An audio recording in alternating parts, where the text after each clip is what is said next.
السلام علیکم، میں امداد شمرو۔ پی ڈی ایم کی کہانی میں نیا ٹوئسٹ آ گیا ہے، اور نیا ٹوئسٹ یہ ہے کہ پی ڈی ایم کے بڑے متحرک ہو گئے ہیں۔ وہ بڑے جن کی وجہ سے لڑائی ہوئی تھی، وہ بڑے جن میں تلخیاں بڑھی تھی، اب ان میں برف پگھلنا شروع ہو گئی ہے۔ اور پہل کی ہے آصف زرداری نے۔ آصف زرداری نے مولانا فضل الرحمان صاحب کو فون کیا ہے، اور فون کر کے کہا ہے ظالموں کی ہو گیا جی یار، کر لینے گل، ٹھنڈ رکھو، ایڈا کیا تھا غصہ، کوئی اچھی خبر دیں گے تانوں، ساڑی سی کا انتظار تے کرو۔ مولانا صاحب کو آصف زرداری نے یہ کہا، اور پھر مولانا صاحب جو ہیں وہ پگھل گئے۔ اور ہوا یہ ہے جناب کہ پیپلز پارٹی کی سی کا اجلاس، جو پہلے میں نے آپ کو خبر دی تھی، ذوالفقار علی بھٹو کی برسی کا جو ہوگا جلسہ راولپنڈی میں، تو اس کے ساتھ سی کا اجلاس ہوگا۔ اور عموماً یہ سی کا اجلاس روایتی اجلاس ہوتا ہے، لیکن اس بار یہ اجلاس خاص ہوگا۔ گو کہ مولانا فضل الرحمان صاحب نے آصف زرداری صاحب کو یہ کہا ہے کہ یہ اجلاس آپ پہلے کر لیں تو زیادہ بہتر ہے۔ تو زرداری صاحب نے کہا ہے کہ بس اب معاملہ آگے چل ہی پڑا ہے، تو کوئی نکال لیں گے اس کا حل بھی، اور پہلے اس لیے نہیں کیونکہ وہ ساری برسی کے جلسے کی تیاریاں اور یہ وہ، اور لانگ مارچ تو ویسے ملتوی ہو چکا ہوا ہے۔ تو پھر بھی آصف زرداری صاحب نے ان کو ایک آسرا دیا ہے، لیکن زیادہ امکان یہ ہے کہ جو سی کا جلسہ، بھٹو صاحب کی برسی کا جلسہ ہوگا، اس جلسے کے بعد سی کا اجلاس ہوگا، یعنی 4 کو جلسہ ہوگا تو 5 کو سی کا اجلاس ہوگا۔ اور اس اجلاس ویسے میں جو بتا رہا تھا کہ ویسے تو ایک روایتی سا اجلاس ہوتا ہے، جس میں بھٹو صاحب کو خراج تحسین پیش کیا جاتا ہے، جو اپنے ان کے پیپلز پارٹی کے شہداء ہیں، بے نظیر صاحبہ، ذوالفقار علی بھٹو، مرزا بھٹو، شاہ نواز بھٹو، بیگم نصرت بھٹو اور دیگر جو ان کے کارکن ہیں، ان کے لیے دعا کی جاتی ہے، فاتحہ خوانی کی جاتی ہے، اور ان کو خراج تحسین پیش کیا جاتا ہے، اور پھر ایک قرارداد ہوتی ہے، قیادت پر اعتماد کا اظہار ہوتا ہے، اور پھر پارٹی کی جو جدوجہد ہے پارٹی کے منشور کے مطابق وہ چلانے پر کا جو عزم کا اعادہ کیا جاتا ہے۔ لیکن کبھی کبھی 5ویں 6ٹھے سال یہ اجلاس غیر روایتی اور غیر معمولی بھی ہو جاتا ہے، جب تحریکوں میں ہوتی ہے پیپلز پارٹی، یا حکومت سازی میں ہوتی ہے، یا پھر کوئی اور بڑے فیصلے ہوتے ہیں، الیکشن کے فیصلے ہوتے ہیں، اور اس دوران اگر یہ کچھ ہو جاتا ہے تو اس دوران پھر یہ غیر معمولی اہمیت اختیار کر جاتا ہے۔ تو یہ جو پیپلز پارٹی کی سی کا اجلاس ہے، ان غیر معمولی اجلاسوں میں ہوگا، یہ روایتی اجلاس نہیں ہوگا۔ وہ کہ پیپلز پارٹی کا جو ایک پریس ریلیز آیا تھا، اس میں انہوں نے لکھا تھا روایتی، لیکن جب بعد میں ہم نے پتہ کیا تو پتہ چلا کہ نہیں، یہ غیر روایتی اجلاس ہوگا، غیر معمولی اجلاس ہوگا، کیونکہ اسی اجلاس میں پیپلز پارٹی جس نقطے پر اتحادیوں سے الگ ہوتی نظر آئی، جس نقطے پر پی ڈی ایم سے ٹوٹتی نظر آئی پیپلز پارٹی، اس نقطے پر مشاورت ہوگی، جس کا پیپلز پارٹی نے، آصف زرداری صاحب نے، بلاول بھٹو زرداری صاحب نے پی ڈی ایم کے جو 16 مارچ والے اجلاس میں کہا تھا، استعفوں کا معاملہ، کہ آپ ہمیں مہلت دے دیں، ہم تو استعفوں کے حق میں نہیں ہیں، لیکن ہم اپنی سی میں معاملہ لے کر جاتے ہیں۔ اور ویسے بھی استعفوں کا معاملہ جو تھا وہ تھا ایٹم بم، آخری آپشن کے طور پہ استعمال ہونا تھا، لیکن پھر بھی اگر آپ لوگ کہتے ہیں تو پھر ہم اپنی سی سے اس کی میں مشاورت کرتے ہیں، اور سی کے فیصلے سے اتحاد کو آگاہ کریں گے۔ پہلے پیپلز پارٹی نے یہی کیا تھا، سی میں جا کر مشاورت کی تھی، اور مشاورت کے بعد واپس آئے تھے، اور انہوں نے بتایا تھا وہ بریفنگ وہ جو آپ کو میں نے یاد ہوگا، جس کے بعد پی ڈی ایم جو ہے وہ ضمنی انتخابات اور سینٹ کے انتخابات میں چلا گیا تھا۔ تو بہرحال آصف زرداری صاحب نے مولانا صاحب کو کہا ہے کہ جناب ہماری یہ سی کا اجلاس ہے، اس اجلاس میں ہم آپ کو مایوس نہیں کریں گے، ہم آپ ٹھنڈ رکھیں، آپ کو مطمئن کریں گے۔ تو جس کے بعد اور یہ بھی کہ مولانا صاحب کو کہا کہ تسی بھی ذرا بیان بازی دن میں 4 بار آپ یہ کہہ رہے کہ پیپلز پارٹی کے بغیر بھی ہم چل سکتے ہیں، تو آپ چل سکتے ہیں، ہم کون کہہ رہا ہے کہ نہیں چل سکتے؟ اتحاد ہوتے ہی ٹوٹنے کے لیے ہے، لیکن اگر اتحاد مقاصد حاصل کیے بغیر ٹوٹ جائیں، اور بیچ چوراہے اتحادوں کی ہنڈیاں ٹوٹ جائے تو اچھا نہیں ہوتا، اور ہم بھی نہیں چاہتے کہ حکومت زیادہ دیر رہے۔ ہمارا اور آپ کی منزل ایک ہے، ہم طریقہ کچھ اور چاہتے ہیں، آپ طریقہ کچھ اور چاہتے ہیں، کوئی درمیانہ راستہ نکال لیتے ہیں۔ وہ جو کہتے ہیں نا، وہ بارگیننگ کرتے ہیں دکاندار اور کسٹمر کہ جی نہ تاڑی نہ ساڑی وچلی کر لو، تو وچلی گل جڑی ہے وہ زرداری صاحب کہہ رہے ہیں، کیونکہ راستہ نکال لیتے ہیں، ہم آپ والے معاملے پہ مشاورت کرتے ہیں، اس کے بعد چیز آپ کے سامنے لے آئیں گے، پھر بات چیت کریں گے، پھر آگے بڑھیں گے۔ باقی سارے معاملات پر تو اتفاق ہے نا۔ اس ایشو یہ ہے کہ استعفے کب دینے، تو اس پر ہم کوشش کرتے ہیں کہ سی میں کوئی مثبت فیصلہ کر لیں۔ تو اس کے بعد جو مولانا فضل الرحمان صاحب نے ان کو کہا کہ جناب آپ بھی ذرا خیال رکھیں، آپ کی طرف سے جو حرکت ہوئی ہے آپ کے لوگوں کی طرف سے، کہ وہ جو آپ کی تقریر پوری کی پوری لیک ہو گئی تھی، وہ تقریر جو ہے وہ اس طرح کی جو دوبارہ نہ ہو۔ تو زرداری صاحب نے ان کو یقین دلایا کہ جناب ایسا نہیں ہوگا۔ بہرحال جو اصل بات یہ ہے کہ وہ جو ایک ڈیڈ لاک کی پوزیشن تھی، آج دوپہر تک مولانا فضل الرحمان صاحب کہہ رہے تھے کہ ہم منزلوں کی طرف جب جماعتیں اتحاد چلا کرتے ہیں تو پھر اگر ایک دو ساتھ نہ ہوں تو بھی سفر جاری رہتا ہے اور سفر رکا نہیں کرتا، اور پھر جیلوں سے ڈرتے ہیں تو پھر سیاست کیوں کرتے ہیں، آصف زرداری صاحب کی طرف اور پیپلز پارٹی کی طرف ان کا اشارے تھے۔ تو اس کے بعد یہ ایک بہت بڑی ڈیولپمنٹ ہے، بہت بڑا ٹوئسٹ ہے۔ اب مسلم لیگ نون کے اندر وہ جو میں نے آپ کو پہلے والے ویلاگ میں بتایا تھا نا کہ مسلم لیگ نون کے اندر جو اینٹی پیپلز پارٹی یا ہارڈ لائنر ہے مسلم لیگ نون کے اندر والے، وہ جو سوچ رہے تھے کہ پیپلز پارٹی کی ڈیل ہو گئی ہے، ایک اس طرح کی سوچ سرایت کر رہی تھی، جس کے بعد وہ جو آزمائش کے طور پر پیپلز پارٹی کے لیے یہ پتہ کھیلا گیا تھا کہ شرط عائد کر دو استعفوں کی، اگر پیپلز پارٹی استعفوں پر آتی ہے ٹھیک ہے ورنہ سمجھ جاؤ کہ ڈیل ہے۔ تو وہ والے سے ہٹ کے کچھ میں نے کہا تھا مسلم لیگ نون کے اندر کچھ ایسے لوگ بھی ہیں جو چاہتے ہیں کہ اتحاد برقرار رہے، پیپلز پارٹی اتحاد میں رہے اور کوئی نہ کوئی راستہ نکالیں تاکہ معاملہ آگے بڑھے۔ تو وہ بھی متحرک ہو گئے ہیں، اور رانا ثناءاللہ صاحب، میں آپ کو کئی بار کہہ چکا ہوا ہوں کہ رانا ثناءاللہ صاحب استعفوں کے معاملے میں ایک ہوتی ہے بات پبلک کے لیے، کیونکہ جو لیڈرشپ کہتی ہے تو جو دوسرے قائدین ہوتے ہیں یعنی مریم نواز اور نواز شریف صاحب جو بات کریں گے تو دوسرے قائدین ان کی بات کو آگے بڑھاتے ہیں، وہ ایکو ہوتا ہے نا تو وہ اس کو ایکو کرتے ہیں، لیکن اندر جو وہ باتیں کرتے ہیں وہ پھر اپنی اصولی موقف بھی رکھتے ہیں، وہ جو ان کی رائے ہوتی ہے وہ بھی رکھتے ہیں۔ تو رانا ثناءاللہ صاحب، میں آپ کو کئی بار بتا چکا ہوں کہ رانا ثناءاللہ صاحب جو ہیں وہ اس رائے کے ہیں کہ استعفے نہیں دینے چاہیے، لیکن فیصلہ جو ہوگا تو سب سے پہلا استعفیٰ رانا ثناءاللہ صاحب کا ہوگا، اس میں بھی کوئی شک نہیں ہے۔ مسلم لیگ نون کے ساتھ یا کم از کم جمہوریت کے ساتھ رانا ثناءاللہ صاحب کی وفاداری پر کوئی شک نہیں کر سکتا۔ پنجاب میں کچھ لوگ جو آج کے پولیٹکس میں موجود ہیں ان میں سب سے زیادہ قربانیاں دینے والے رانا ثناءاللہ صاحب ہیں، ہر دور میں رگڑا کھاتے ہیں۔ مشرف کے دور میں ان کے ساتھ جو ہوا تھا ہم نے آنکھوں سے دیکھا تھا، جب وہ آئے تھے، جب ان کو پھینکا گیا تھا، اور اس کے بعد جب اسمبلی کے اجلاسوں میں آتے پھر گرجتے تھے، اور ابھی جو ان کے اوپر وہ منشیات کا بنایا گیا تھا، ان کی گاڑی سے ہیروئن نکالی گئی تھی اور اس کے بعد ان کو جیل کی ایک پتہ نہیں 4x4 کی کوٹھری میں بند کر دیا گیا تھا، اور بالکل ادھموا کر کے وہ ان کو چھوڑ دیا گیا تھا، پھر باہر آئے وہ عدالتوں کے ذریعے۔ تو رانا ثناءاللہ صاحب کا موقف ان کی قیادت سے مختلف ضرور صحیح، لیکن وہ فیصلہ ان کا وہی ہوگا، عمل اسی پہ کریں گے جو ان کی قیادت کہے گی، لہٰذا ان کی وفاداری پر مشکوک کرنا یہاں پر میرا مطلب نہیں ہے کہ کوئی وہ اپنی قیادت سے منحرف ہوں گے، ان کے فیصلے سے انکاری ہوں گے، وہ نہیں ہوں گے، لیکن رانا ثناءاللہ صاحب جو ہیں وہ اس رائے کے ہیں کہ استعفے نہیں دینے چاہیے، اس کا نقصان ہوگا اور نقصان لانگ ٹرم ہوگا، بہت زیادہ نقصان ہوگا، کیونکہ رانا ثناءاللہ صاحب ان لوگوں میں ہیں جو پیپلز پارٹی چھوڑ کر مسلم لیگ نون میں آئے، اور ان لوگوں میں سے جنہوں نے دیکھا ہے کہ 85 کے پیپلز پارٹی کے بائیکاٹ کے بعد پنجاب میں کس طرح ان کی جگہ پیپلز پارٹی کی ختم ہوتی گئی۔ اس میں پیپلز پارٹی کی اپنی غلطیاں، اپنی غلط پالیسیاں، سارا کچھ ہوگا، لیکن ایک چیز یہ بھی۔ تو رانا ثناءاللہ صاحب کو میں سن رہا تھا حامد میر کے پروگرام میں، انہوں نے ایک بات کی جو بات چھوڑی نہیں جا سکتی، جو بات صلح جوئی والی بات تھی، جو میں نے بات کی تھی کہ مسلم لیگ نون کے اندر بھی کچھ لوگ ہیں جو چاہتے ہیں کہ اس معاملے کو ضد اور ہٹ درمی اور انا کی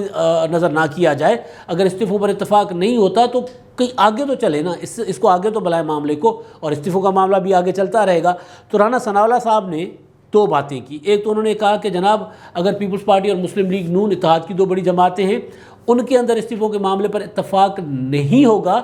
تو دراڑوں کا تاثر جائے گا کہ جناب یہ ان کے پی ڈی ایم کے اندر بہت بڑی دراڑیں ہیں، تو اتحاد کا تاثر نہیں جائے گا۔ مگر رانا ثناءاللہ کو میں کوٹ کر رہا ہوں، ان کا ایک ایک لفظ ان کا ہوگا، وہ یہ کہہ رہے ہیں کہ مگر پی ڈی ایم کا جو اعلامیہ ہے اس میں 26 نکات ہیں، 26 میں سے 25 نکات پر تو ہم متفق ہیں، ایک نقطے پر اتفاق ہے، اس پر بھی کوئی نہ کوئی حل نکال لیا جائے گا۔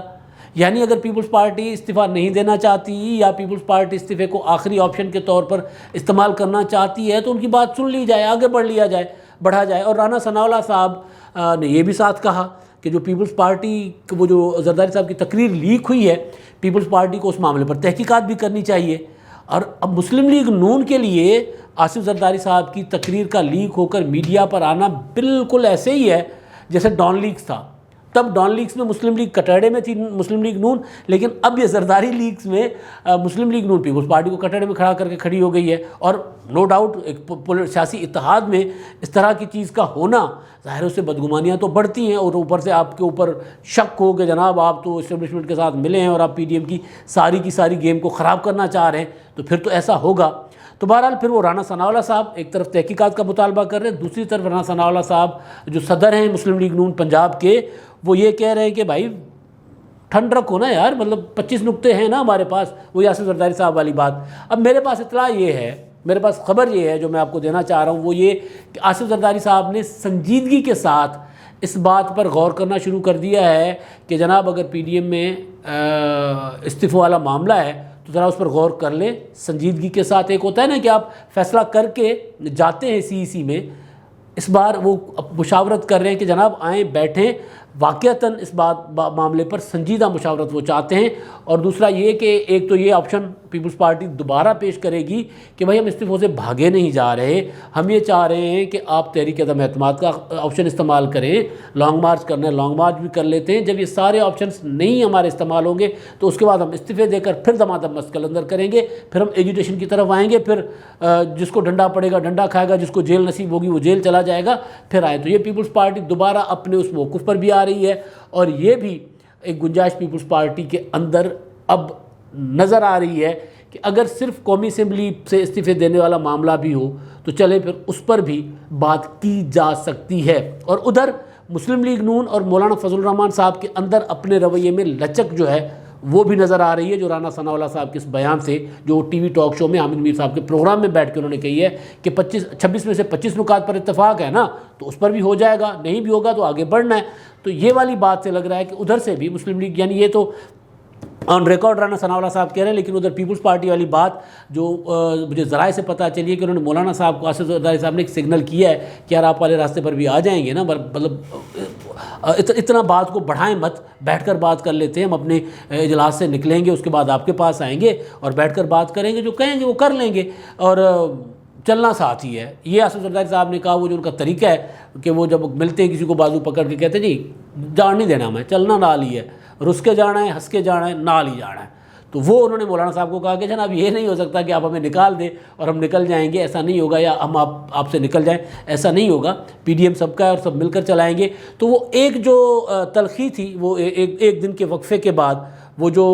بہت زیادہ معاملہ بگڑتا ہوا نظر آ رہا تھا، اور نظر آ رہا تھا کہ جناب پیپلز پارٹی اب شاید زیادہ دیر نہ رہ سکے، یا مولانا فضل الرحمان صاحب کے بیانات سے لگ رہا تھا کہ، اور ایون مریم نواز صاحب کا ایک ٹویٹ بھی تھا جس کا مطلب یہ لیا جا رہا ہے کہ پیپلز پارٹی جو ہے وہ متبادل بن رہی ہے پی ٹی آئی کی۔ وہ جو میں نے آپ کو پہلے ویلاگ میں بتایا تھا کہ مسلم لیگ نون کے اندر ایک سوچ پائی جا رہی ہے کہ پیپلز پارٹی جو وہ بی ٹیم، یعنی پی ٹی آئی کی جگہ بی ٹیم بننے جا رہی ہے، تو وہ بھی تاثراتوں پر اب یہ چیزیں آہستہ آہستہ دوبارہ آپ دیکھیں گے کہ اب وہ جو میں نے پہلے والے ویلاگ میں کہا تھا کہ اگر معاملات ٹھنڈے نہیں ہوں گے تو پھر نظر آ جائے گا کہ ایک دوسرے کے خلاف ایک دوسرے کے ایسے تماشے کریں گے ٹی وی ٹاک شوز میں، پریس کانفرنس میں، کہ دنیا دیکھے گی۔ لیکن اب یہ کیونکہ ایک پہل کی ہے، مولانا صاحب بھی ٹھنڈے ہوئے ہیں، آصف زرداری صاحب نے پہل کی ہے، اور نواز شریف صاحب کے ساتھ بھی آصف زرداری صاحب کا جو رابطہ ہے وہ پیغام رسانی تو چل ہی رہی ہے، اور ان کا بھی رابطہ کوئی بعید نہیں کہ ہو چکا ہو، اس کی اطلاعات ہمارے پاس نہیں ہے، لیکن وہ ہاٹ لائن پہ رابطے میں ہوتے ہیں، اور کچھ ان کے میں نے کئی بار آپ کو بتایا کہ وہ کئی بار رابطہ کرتے ہیں اور دنیا کو پتہ ہی نہیں چلتا کہ ان کا رابطہ ہو گیا، کیونکہ وہ ہاٹ لائن پہ ایک دوسرے کے ساتھ رابطے میں ہوتے ہیں۔ اور ضرور ایک تلخی ضرور ہوئی تھی اس معاملے پر آصف زرداری صاحب کے اسٹیٹمنٹ کو لے کر، لیکن کیونکہ آصف زرداری صاحب خود انہوں نے اس دن بھی معذرت کی تھی، اور اس کے بعد اب خود جب پہل کر رہے ہیں تو کوئی وجہ نہیں ہے۔ اور میں نے ایک اور کہ یہ مسلم لیگ نون یا جے یو آئی ایف مولانا صاحب ان کی اس بات کو اگنور کریں، اور میں نے پہلے بھی کہا تھا آپ کو کہ اتحاد ان سب کی مجبوری ہے، اور یہ سب کوئی ایزی ٹرسٹ نہیں چلا رہے، یہ سب اپنے اپنے ٹارگٹس کے ساتھ اتحاد میں ہیں۔ تو ظاہر وہ ٹارگٹس کا جب اپنے اپنے مفادات کا ٹکراؤ آتا ہے تو تھوڑی سی لڑائی ہوتی ہے، لیکن جب مشترکہ مفاد ہوتا ہے اور دشمن مشترکہ ہوتا ہے سامنے تو پھر یہ دوبارہ مل بیٹھتے ہیں۔ تو معاملہ اب دوبارہ مل بیٹھنے کی طرف جا رہا ہے، اور آپ کو ایک آدھ دن میں اس چیز کا نظر آ جائے گا کہ صلح جوئی کی طرف جائے گا معاملہ۔ اور 4 اپریل کی جو جلسہ تھا پیپلز پارٹی جو کرنے جا رہی ہے راول پنڈی کا، وہ بھی بہت سگنیفیکنٹ ہے کہ جناب وہ لڑائی والا جو موڈ ہے نا پیپلز پارٹی نے شو کیا ہے اپنی طرف سے کہ جناب لانگ مارچ نہیں ہو رہا، کوئی بات نہیں، پنڈی کا جو ہمارا ٹارگٹ تھا پنڈی ہم آ رہے ہیں۔ تو اس سے بھی تھوڑا سا لگ رہا ہے کہ ایک وہ جو بدگمانی تھی وہ کہیں کم ہوئی ہوگی، اور پیپلز پارٹی تو مکمل تیاری بھی کر رہی ہے جلسے کی، اور بڑا جلسہ کرنے کی کوشش کرے گی۔ راول پنڈی میں جلسہ ہو رہا ہے بھٹو صاحب کی، جہاں ان کو پھانسی چڑھایا گیا تھا۔ تو 4 اپریل انتہائی اہم ہوگا، اور وہ جو عمران خان صاحب کی حکومت 2 دن سکھ کا سانس جس نے لیا تھا اور عمران خان صاحب نے پارلیمنٹری کمیٹیاں بنانا شروع کر دی تھی، تو وہ لگتا ہے کہ ان کا وہ اب دوبارہ ان کو ٹینشن آنا شروع ہو جائے گی۔ اور ویسے بھی وہ جو پارلیمنٹری کمیٹی بنانے کا وہ اصلاحات کے لیے وزیر اعظم صاحب نے اعلان کیا تھا، خط لکھا تھا اسپیکر صاحب کو، جس کو کل شاہد خاقان عباسی نے مسترد کر دیا تھا کمیٹی میں شامل ہونے کو، اصلاحاتی کمیٹی میں، تو پیپلز پارٹی نے بھی اس کو مسترد کر دیا ہے۔ تو ظاہر ہے اپوزیشن تو اب حکومت کے ساتھ کسی طور پر بیٹھنے کو تیار نہیں ہے، اپوزیشن خود نکھر رہی تھی، وہ پنجابی میں کہتے ہیں نکھر رہی تھی، سرائکی میں کہتے ہیں، تو وہ دوبارہ بیٹھنا شروع ہو گئی ہے، تو اس سے حکومت کی نیندیں ظاہر ہے دوبارہ اڑنا شروع ہو جائیں گی۔ لیکن اب دیکھتے ہیں کہ یہ جو کوششیں ہیں کتنی کامیاب، کتنی باراور، وہ جو ڈیمیج ہوا ہے اتحاد کو، اس کو ڈیمیج کو کیسے کنٹرول کرتے ہیں۔ تو آخر میں جی وہی جو ہمارا سلسلہ ہے، ہمارے سننے والے دیکھنے والوں کی باتوں پر بات کی جاتی ہے، سوال ہوتے ہیں، جواب دیے جاتے ہیں، ان کے کمنٹس ہوتے ہیں تو ان پر رائے دی جاتی ہے۔ ارسلان علی صاحب ہیں، وہ کہتے ہیں حمزہ شہباز اور شہباز شریف کیوں نواز شریف کی طرح انقلابی بیانات نہیں دے رہے؟ دیکھیں جی، ایک چیز طے ہے، ایک چیز جو حقیقت ہے وہ یہ ہے کہ حمزہ شہباز اور شہباز شریف نے بہت زیادہ قربانی دی ہے اس تحریک میں، دونوں مسلسل جیل میں رہے ہیں۔ حمزہ شہباز تو ابھی کچھ دن پہلے رہا ہوئے ہیں اور ان کی طویل ترین جیل ہے اس رجیم میں۔ خورشید شاہ صاحب، حمزہ شہباز اور شہباز شریف صاحب، اب شاہد خاقان عباسی بھی اندر ہیں، لیکن یہ 3 لوگ ہیں جو مسلسل رہے ہیں۔ نواز شریف صاحب کی زندگی اللہ ان کو دے، وہ اپنی صحت کی وجہ سے وہ چلے گئے، مریم نواز صاحب ابھی ضمانت پر باہر آ گئی، باقی لوگ شاہد خاقان عباسی، احسن اقبال وغیرہ سارے باہر آ گئے، آصف زرداری صاحب، فریال تالپور سارے رہا ہو گئے، لیکن حمزہ شہباز مسلسل جیل میں رہے۔ ایک چیز ماننی پڑے گی کہ وہ انقلابی بیانات دیتے ہیں کہ نہیں دیتے، لیکن حمزہ شہباز اپنے قدموں پر کھڑے رہے، انہوں نے ثابت کیا۔ بے شک کل مریم نواز نے یہ کہا تھا پرسوں کہ میرے والد کی طویل قید ہے اور مصیبتوں والی قید تھی، نو ڈاؤٹ کہ ان کی عمر کے حساب سے تو ان پر مصیبتیں زیادہ تھیں، لیکن طویل جیل جو ہے وہ حمزہ شہباز کی تھی، یہ ماننا پڑے گا۔ حمزہ شہباز کو اپنا بھائی کہتی ہیں اور ہم تو ان پر بھی تنقید کرتے ہیں، ان کی بھی حمایت کرتے ہیں، آپ مریم پر بھی تنقید کرتے ہیں، اچھی باتوں کی ان پر بھی حمایت کرتے ہیں۔ تو یہاں پر جو بات ہے کہ حمزہ شہباز اور شہباز شریف پر اب شک بنتا نہیں ہے، انہوں نے جیل میں رہے، اتنا عرصہ جیل رہنا کوئی مطلب جیل کوئی کھالا جیدہ واڑا تو نہیں نا ہوتا، جیل کاٹنا کوئی آسان چیز تو نہیں ہوتی نا، اور وہ بھی آپ اپنے اتنے بدترین مخالف کی کہ وہ جو آپ کا جان کا دشمن ہو، جس کے لیے مریم نواز خود کہتی ہے کہ میں اپنے والد کے ان کے قاتلوں کے حوالے نہیں کروں گی، تو ان کے حوالے شہباز شریف اور حمزہ شہباز تو تھے، اگر وہ مریم نواز صاحبہ کے مطابق وہ تھے تو بہرحال انقلابی بیانات دے نہ دیں، انہوں نے کام جو ہے جیل کاٹ کر انقلابیوں سے کم والا نہیں کیا۔ اب باقی سیاست ہے جی، سیاست میں جو کچھ ہوتا ہے وہ اب سب کے سامنے ہوتا ہے۔ طارق شاہ صاحب ہیں، وہ کہتے ہیں کہ پی پی پی کو کوئی فائدہ نہیں ہوگا، پی پی پی بھٹو والی اصول پسند نہیں، بے نظیر بھٹو کے بعد پی پی پی ختم ہو گئی، آصف زرداری کو کچھ نہیں ملے گا، جو عوام کے لیے نکلے گا وہی عوام میں زندہ رہے گا۔ 2018 میں بھی پی پی پی اور عمران خان میں خفیہ اتحاد ہوا، پی پی پی کو کیا ملا؟ جبکہ مشرف کے بعد نون لیگ سے اتحاد تھا اور کیا نہیں ملا؟ اگر پی پی پی استعفیٰ نہیں دے گی تو پھر کیا ہوگا؟ پی پی پی کو بطور پارٹی کیا فائدہ ہوگا؟ جناب یہ آپ کی رائے ہے اور ظاہر ہے اب اس میں نو ڈاؤٹ کہ 2018 میں پیپلز پارٹی کو کچھ نہیں ملا اور 2008 مشرف کے بعد پیپلز پارٹی نے ظاہر ہے اقتدار تو لیا تھا، لیکن ساتھ ہی پنجاب میں انہوں نے کوئی کوشش نہیں کی تھی۔ ایک حرکت ہو گئی تھی ان سے، وہ جو گورنر راج والی، لیکن جیسے ہی وہ جو الیکشنز ہوئے تھے تو پنجاب میں مسلم لیگ نون کو حکومت بنی تھی، حالانکہ پیپلز پارٹی چاہتی تو اس وقت آزاد لوگوں کو اپنے ساتھ ملا کر تب حکومت بنا سکتی تھی، لیکن سیاسی مصلحت تھی یا جو بھی تھا یا سی او ڈی کے تحت تھا۔ جیسے اب نواز شریف صاحب نے کہا کہ جناب عمران خان صاحب کی وہ نواز شریف صاحب نے 2013 میں کیا تھا کہ کے پی کے میں عمران خان صاحب کے پاس میجورٹی ہے، سنگل لارجسٹ جماعت ہے تو بنا لیں، تو وہی یہاں پر آصف زرداری صاحب یا پیپلز پارٹی نے بھی کیا تھا۔ تو سیاست ہے جی، یہ ہوتا رہتا ہے۔ اب یہ ایک آپ کی بات بالکل درست ہے کہ جو عوام کے لیے نہیں نکلے گا وہ کہیں کا نہیں رہے گا، یہ بات بالکل درست ہے۔ اب تک کے لیے اتنا ہی، اللہ حافظ۔